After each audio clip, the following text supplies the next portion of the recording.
Our next panel will be moderated by Natalie Gochner. Natalie serves as an Associate Dean in the David Eccles School of Business and as Director of Garder Policy Institute at the University of Utah.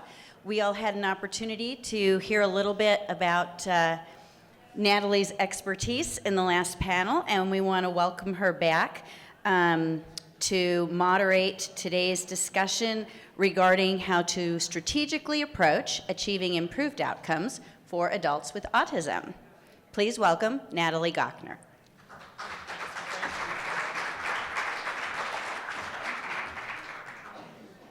Well, good morning, everybody. I'm delighted to be with you. I'm going to invite the panelists to come on up and take their seats.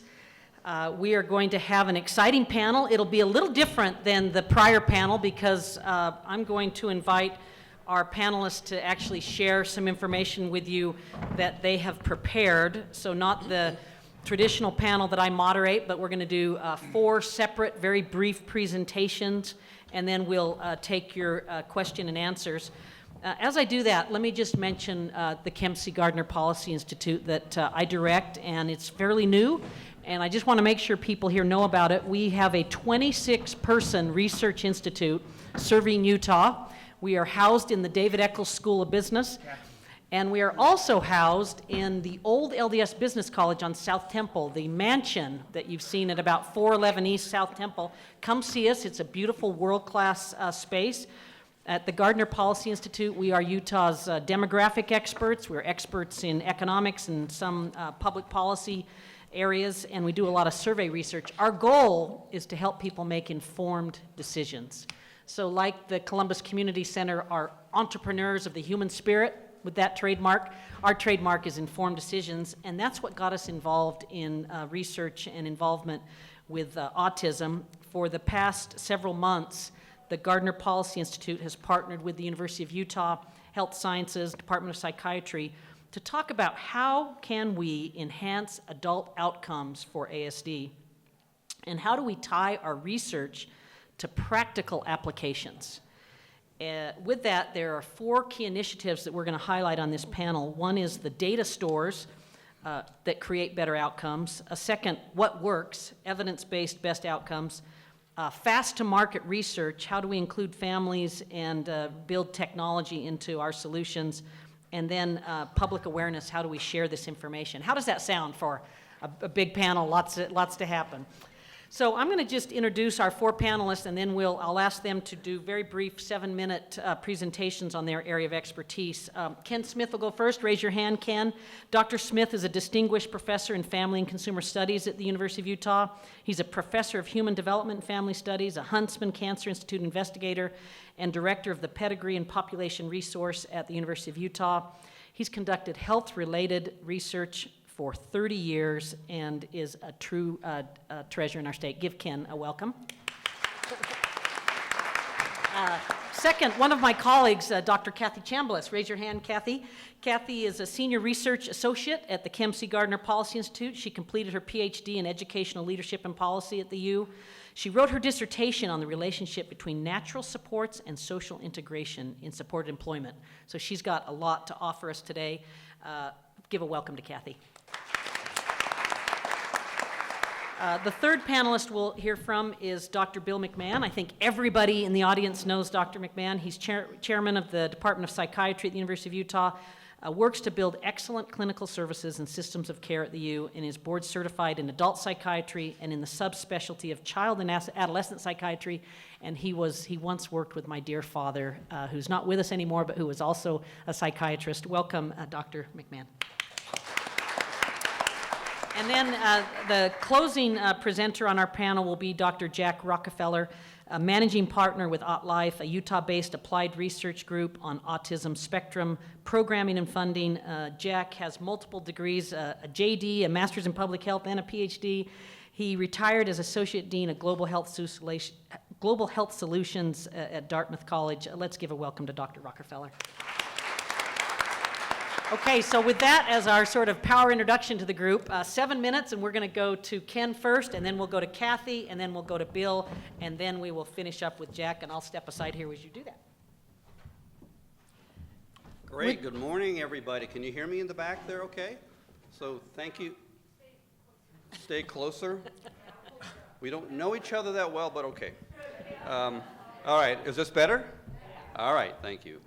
So thank you, Natalie, for that introduction, and thanks, everybody, for coming this morning. I'm going to take a few minutes to talk about my contribution to this group that has been meeting to talk about autism in the state of Utah. I do want to say right off, I do not think the Cubs will repeat as a diehard St. Louis Cardinal fan. So if there are any Cardinal fans out there, just crickets. Okay, well, no, I saw somebody raise their hand in the back. Thank you for that sympathy vote. I think on the screen here, I've been looking at the screen that we've had a chance to gaze on here, and I think the word puzzle is a really apt term. So I'm going to use that maybe metaphor a bit here to talk about my contribution to this panel that you're going to be hearing more about. One of the things that it's in front of you now about our initiatives, and it does have to do with the data. One of our concerns has to do with getting data to speak to issues related to autism. Our group, my group up at the University of Utah, is called the Utah Population Database.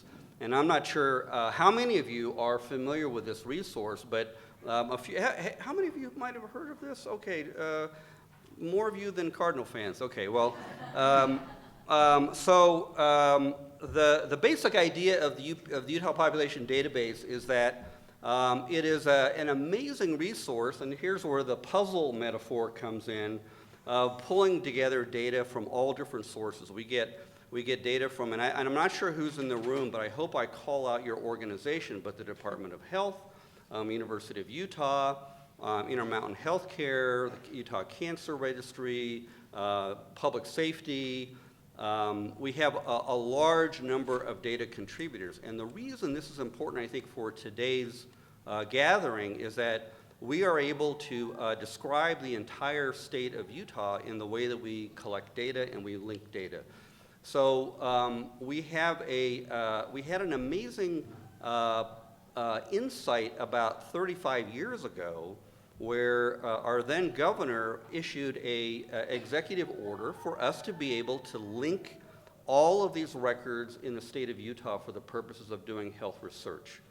So by virtue of linking all these records together, we're able to speak to many, many different types of research and medical questions. We have a long history of looking at cancer research. My own work in cancer and longevity. We have work on heart disease, a lot of different projects. We have perhaps a smaller but a growing representation of individuals who are interested in autism. So what this fundamentally translates into is being able to use our database to be able to take a picture of what is going on in the state of Utah with respect to autism. So our data go back as far as the 1700s. Some of you, I don't think are from the 1700s, but your relatives are. And if we want to look at maybe particular families where autism might be more common, we're able to do that.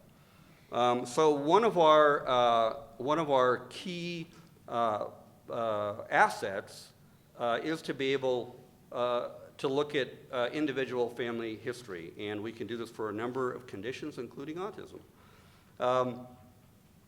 One of the aspects of our data is its reach. So if I'll just take a quick poll, how many of you have a Utah driver's license?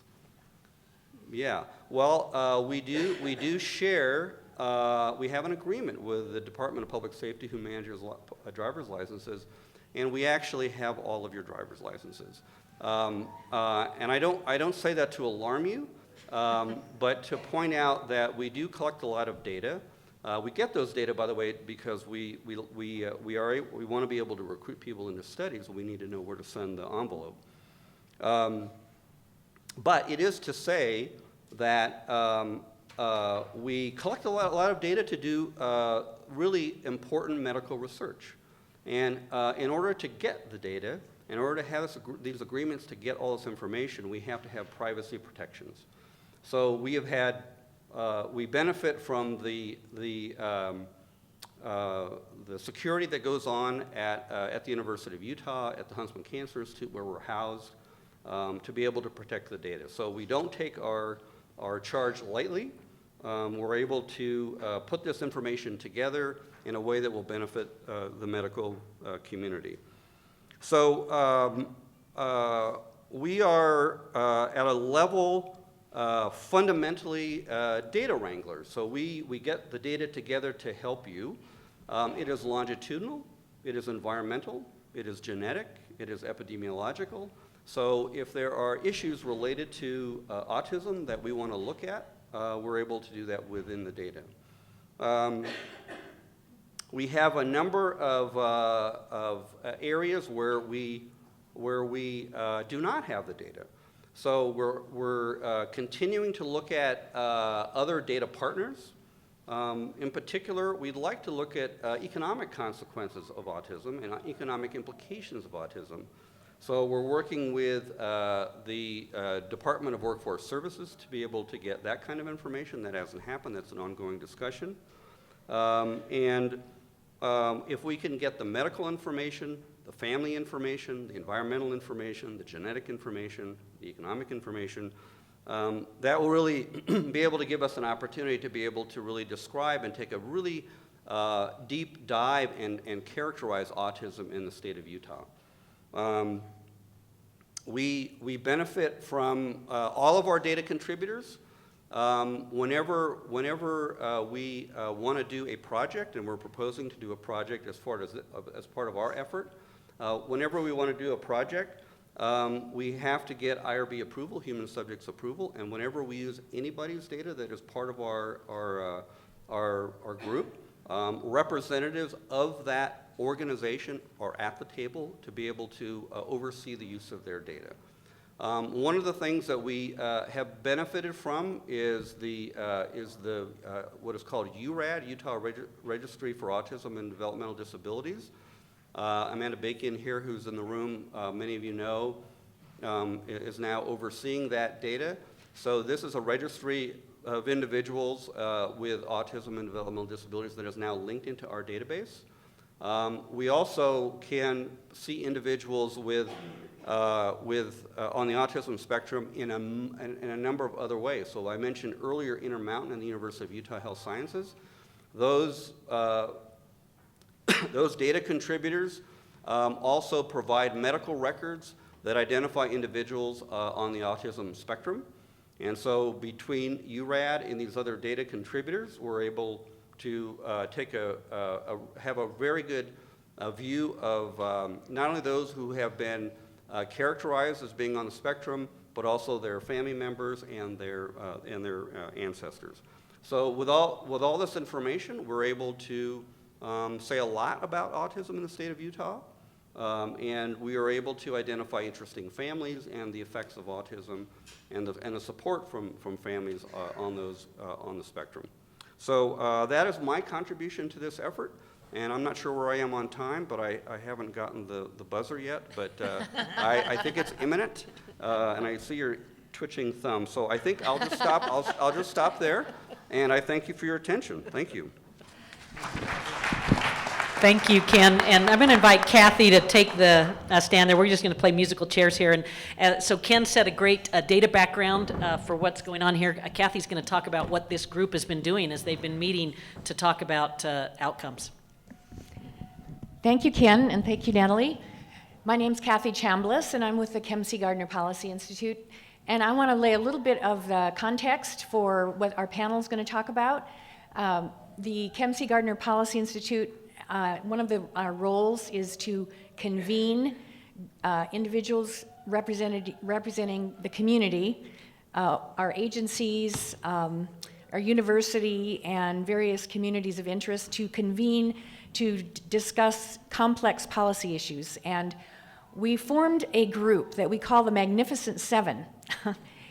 in December of 2016, and this group met for about 2.5 months and came up with a vision for how to improve outcomes for adults with autism spectrum disorder and other developmental disabilities. And this group consisted of leaders, high-level representatives from agencies such as the Department of Workforce Services, the State Office of Rehabilitation, Medicaid in the Department of Health, and then also representatives from the university, Dr. McMahon with the Department of Psychiatry.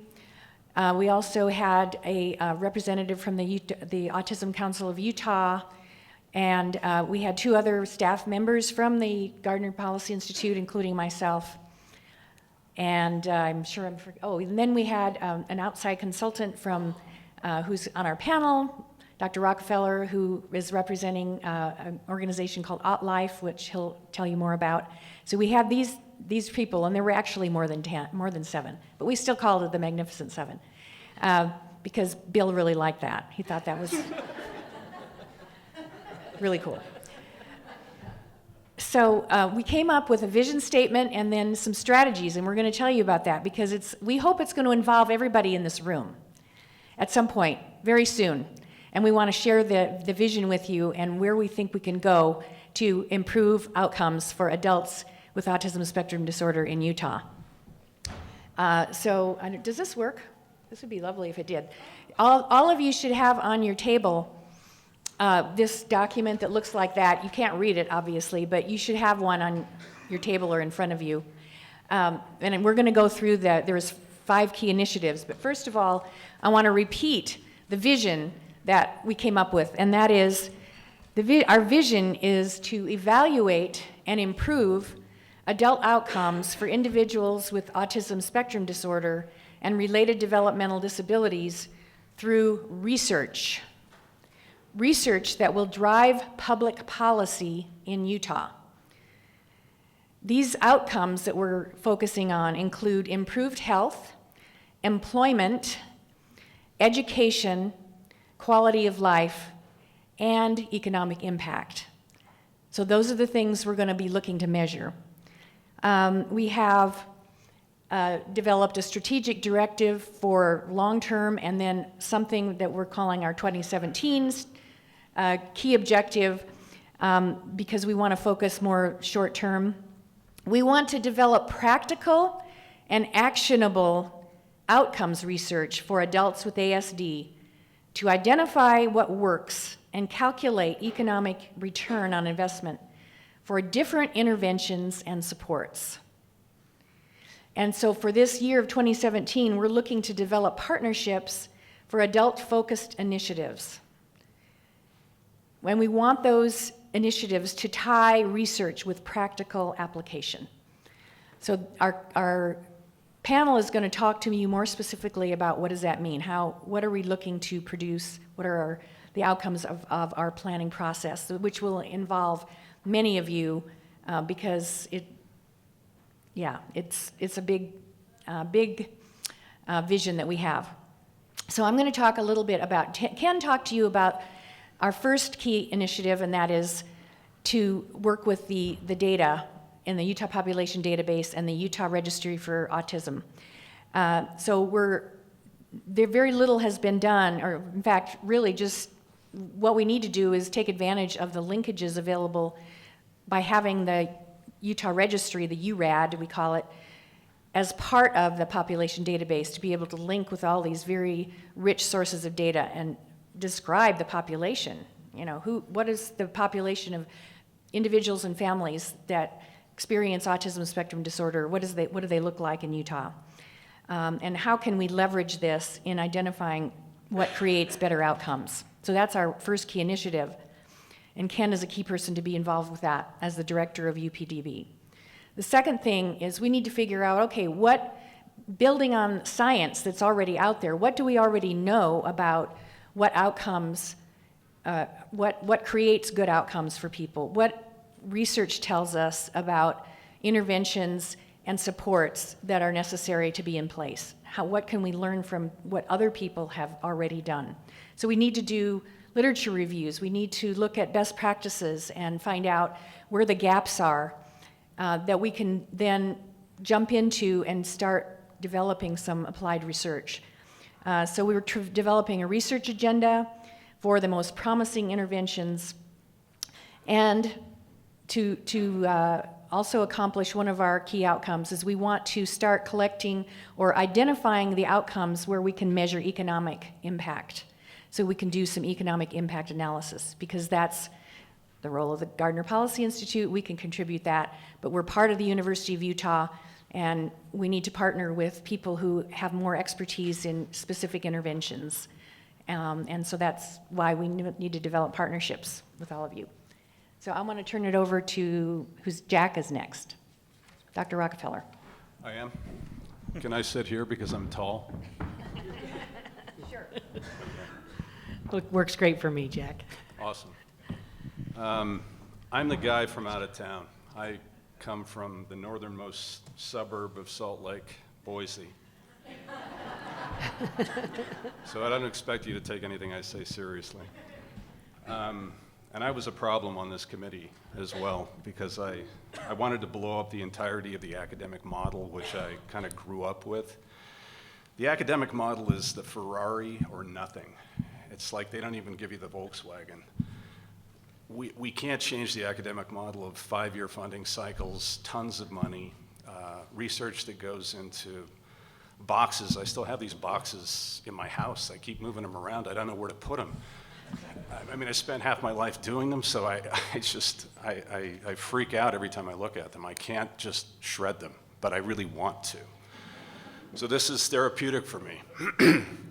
I'm suggesting that we do N of 1 studies. And of course, Elliot stole my thunder by saying N of 1, and we're building our website right now, and it has N of 1 on the back, on the splash page. So we're old news now. So the idea is that we're not herding animals. This is not a feedlot. We're talking about individuals, and we've always been talking about individuals.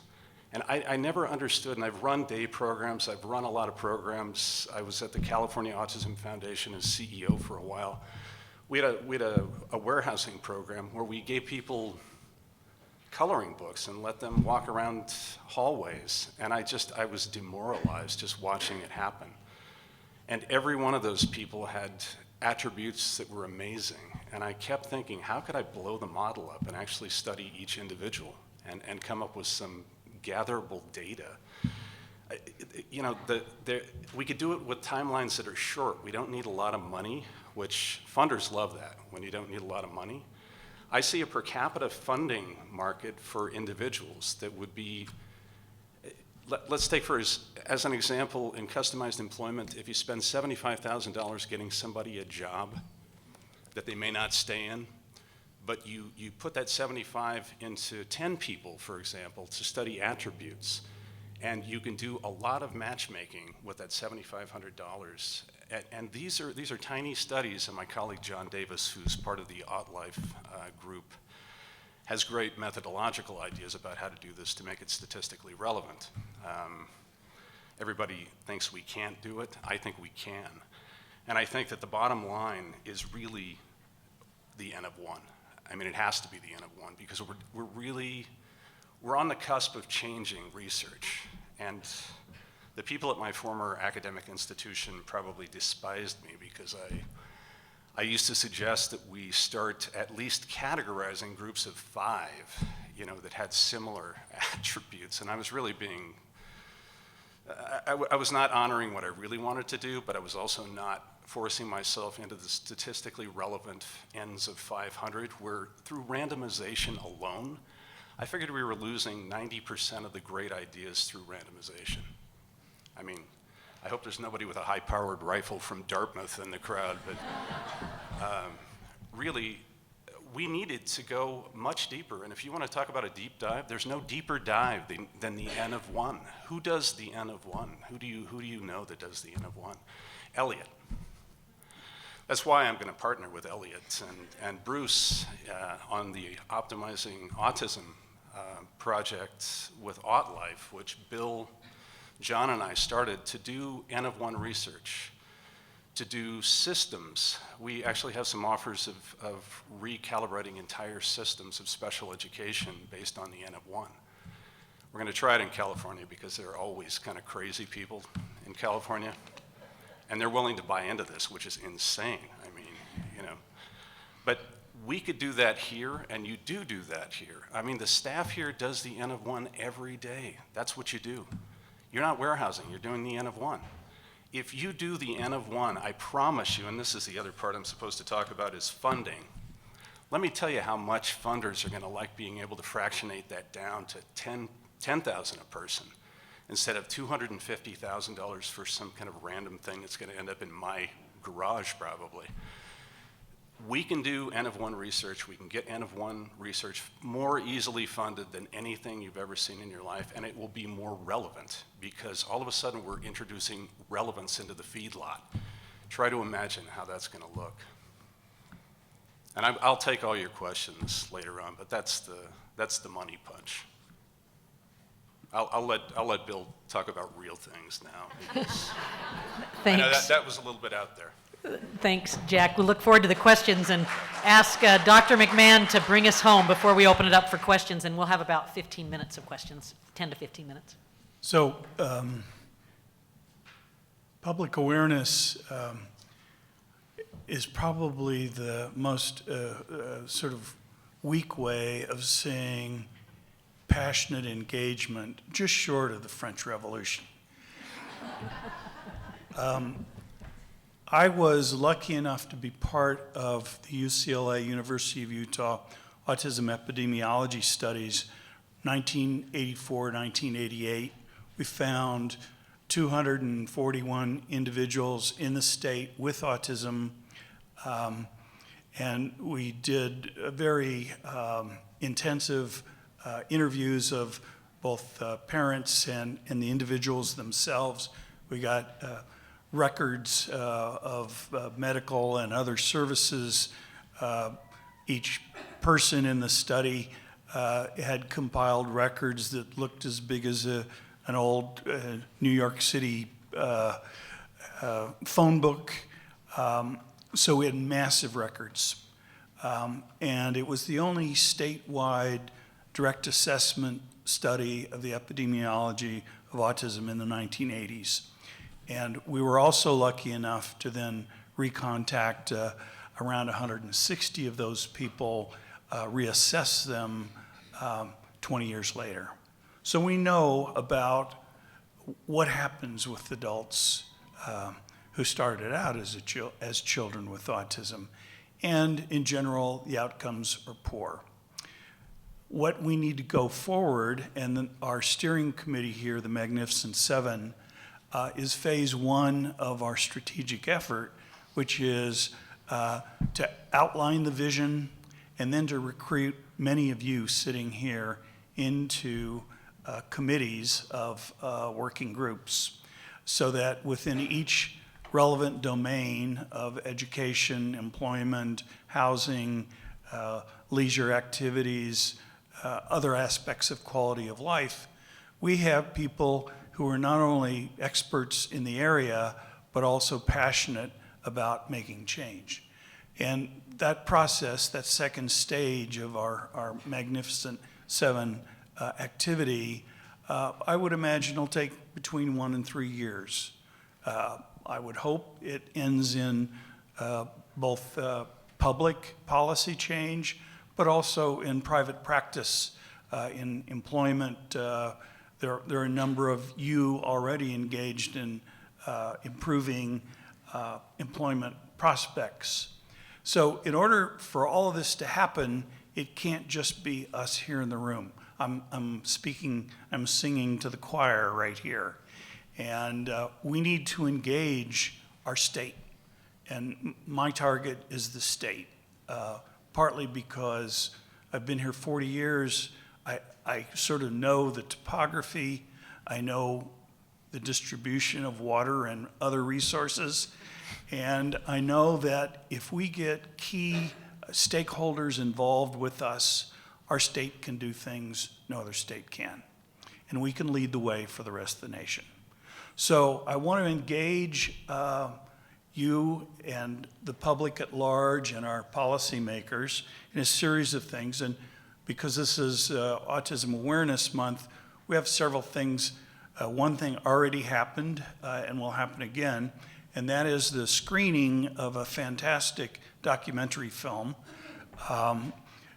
put together by KUED and featuring Cheryl Smith and others that you'll recognize. And it's a 27-minute documentary. It will be on KUED next Monday, that's the 17th of April at 8 p.m.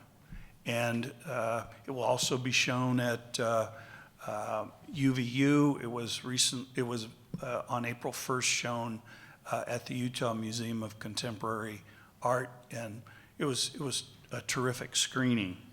The second thing is this disabilities, bottom line on disabilities conference today, I think is a very important platform for us to understand each other's perspectives and also to walk out of here saying, okay, we've got some plans for the future, and this diagram simplifies what is likely to be a very challenging task, but I think gives us an outline.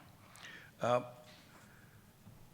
the 21st of April, Senator Shiazawa and Representative Becky Edwards will help celebrate the proclamation for Autism After 21. This is a national and international activity, and Utah is celebrating it at the Kim C. Gardner Policy Institute with an employer's dinner. The audience are invited employers. There'll be a few other people there to get them both to be recognized for what they're doing to help, but also to engage those who are not yet engaged as employers. So that will be a big event regarding employment. Elliot mentioned that on April 29th at Uni, we will have our Optimizing Autism workshop. It'll go from 9 to 3. We'll have an ad in the Tribune and the Salt Lake, in the Deseret News.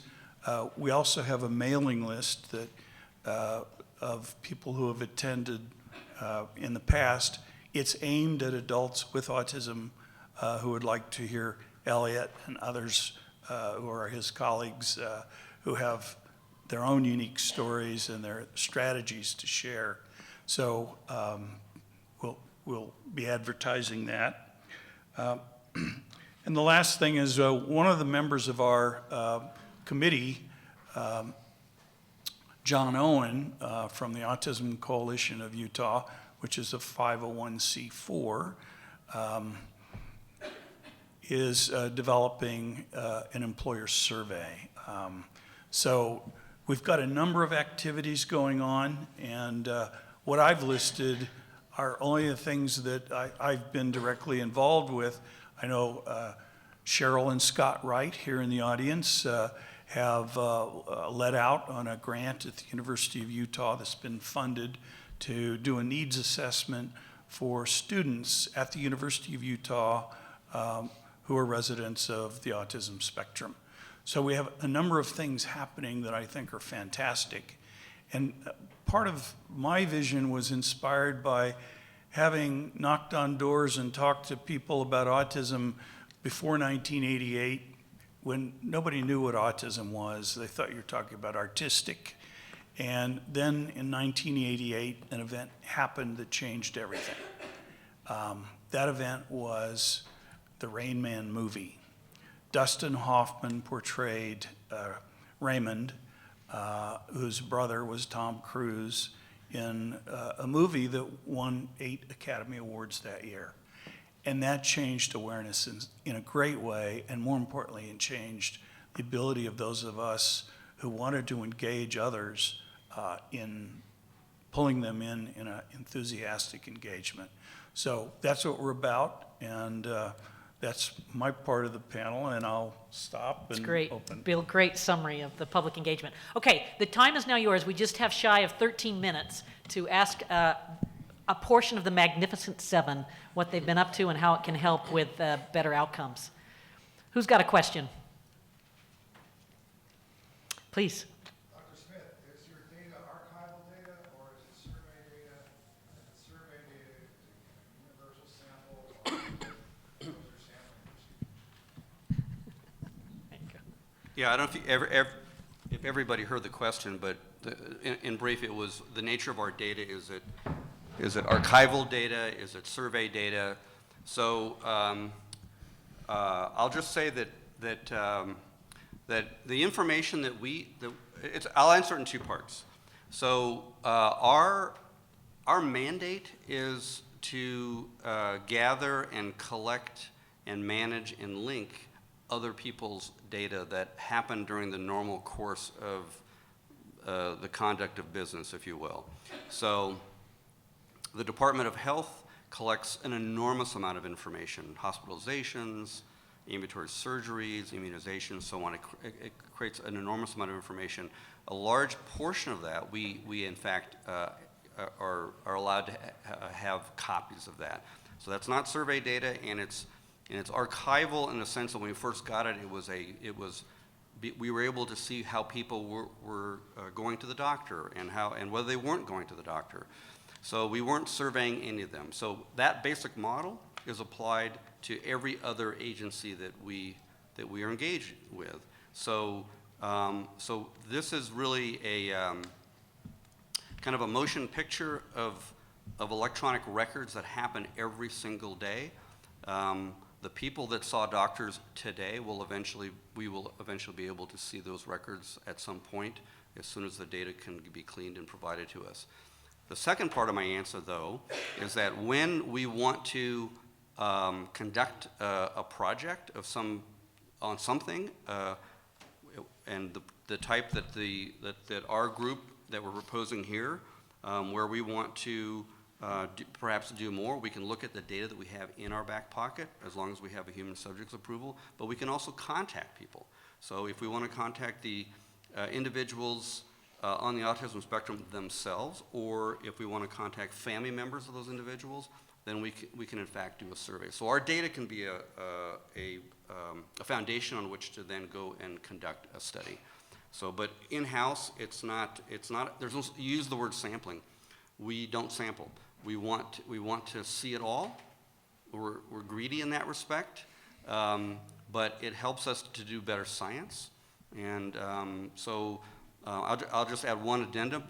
There was the comment made earlier today in the prior session about urban and rural differences that Natalie, I think, brought up, and that's the disparities that exist there. So we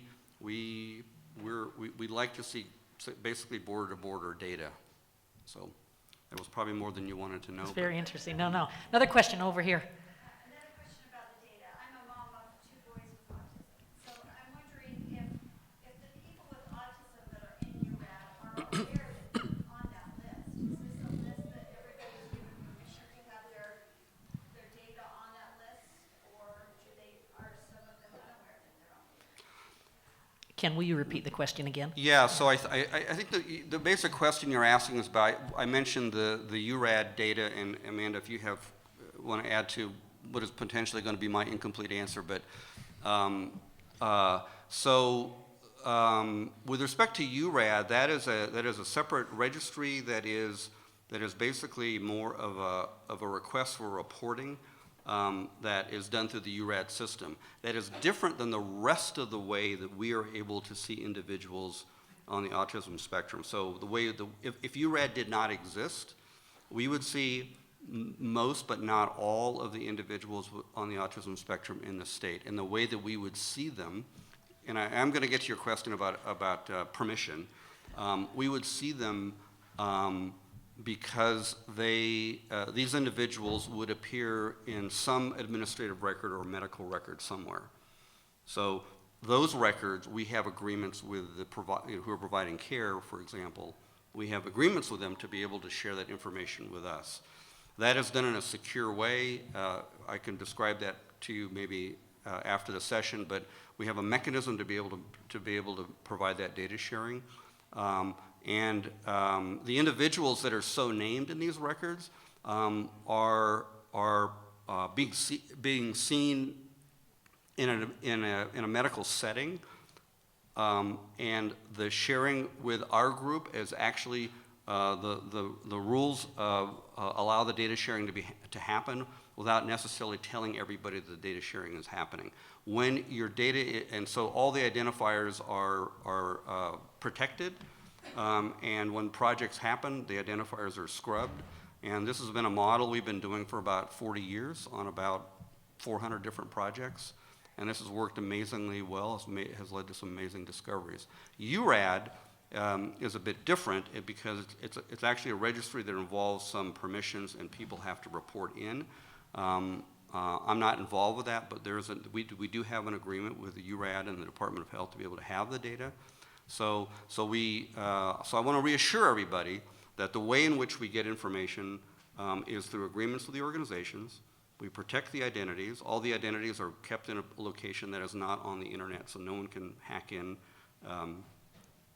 And then if we need to contact people, then of course we have to ask for consent. I hope I reassured you. Okay, we're going to go over here to Dave Perry with the University of Health Sciences.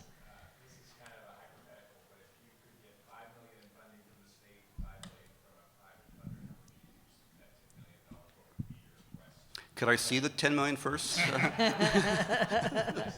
Oh, hypothetical. Oh, well, those. Yeah, so the question is, if you had roughly $10 million, how would you use it? Half private, half state, how would it, and everyone on the panel can answer this, but Ken's got, he's ready. I'm sorry, I don't mean to hog the mic, but when you say $10 million, I'm going to talk. So, I guess I'd give maybe 3 different quick answers.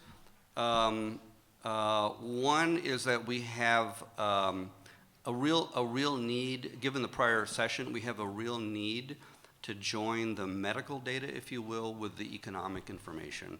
And that's been an ongoing discussion, so we'd like to be able to know something about the individual's economic status better than the way we do now.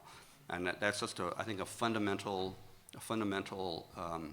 element that we don't have as much as we'd like. Are you in the workforce? Are you employed? Are you using what other support income services? are you making? Yeah, things like that. It's not that we don't have any, but we certainly could be better. The other part is that we are trying to link our families as much as we love Utah families, and we do. Amazingly, people don't stay in the state, and they do move around the country. And we have an initiative to try to better integrate our family members that are here in the state of Utah to people that don't live in Utah, so we don't lose our impression of what is going on in a family. And the third part is that, and this is maybe a tad more of a reach, but there's more interest in genetics, and we do get genetic information, blood draws to extract DNA on projects, and we have a long history of that. What we don't have is we don't have a system where people can do that kind of in a 23andMe and Ancestry.com kind of way, where people can just sort of give us saliva or blood to be able to get genetics, and that would enhance the genetic component of what we do. Jack, do you want to take on the 10 million as well, given your comment about blowing up the academic approaches and the... 1,000 N of 1 studies with a compendious level of new variables, positive variables. How amazing would that be? That would turn the entire research paradigm on its head. So yes, please. So it sounds like we need 20 million. Let's go, Dr. McMahon. The lowest hanging fruit, I think, would be to work with Ken to look at individuals currently in job programs like Pathways to Careers in Davis County and the programs here at Columbus, to look at the before and after economics of Medicaid, Social Security disability, and other expenses before and after people achieve employment. There's already one published study that shows medical expenses go down after someone's employed or in groups who are employed versus those not. So that would be a very strong set of data to then look at various policies about supported employment, employment training, tax breaks for employers who hire people with disabilities, things like that. So bring it on, Dave. Bring it If on, you've got bring it on. 10 million out there, Okay. let's go. We've got 2 minutes. There's a big clock here for those of you that don't know, so we know it to the second. One more quick question for our panelists. Anyone have one? Please. I was just going to ask Dr. McMahon, what would you like to see from parents in involvement the most? Where do you think parents and children or young adults with autism, do you think that you would like to see the most, I guess, So activity or where we could add the most help and value to your research? Well, what would you like to see from parents? Dr. McMahon. I think number one is care for your children using evidence and collaboration with other parents and advocacy organizations. I think by and large, the Autism Council of Utah and the other groups here in the state have been incredible. And we have some really great organizations going. And get to know your legislator. So parents are the best advocates for their children and for programs that impact them. And get to know your legislator between sessions when they have more time, so that when it comes time to put your voice in for or against some bill or to advocate for a change in policy, they know who you are. I love it. Let's give a hand to our panelists and to Columbus for convening this.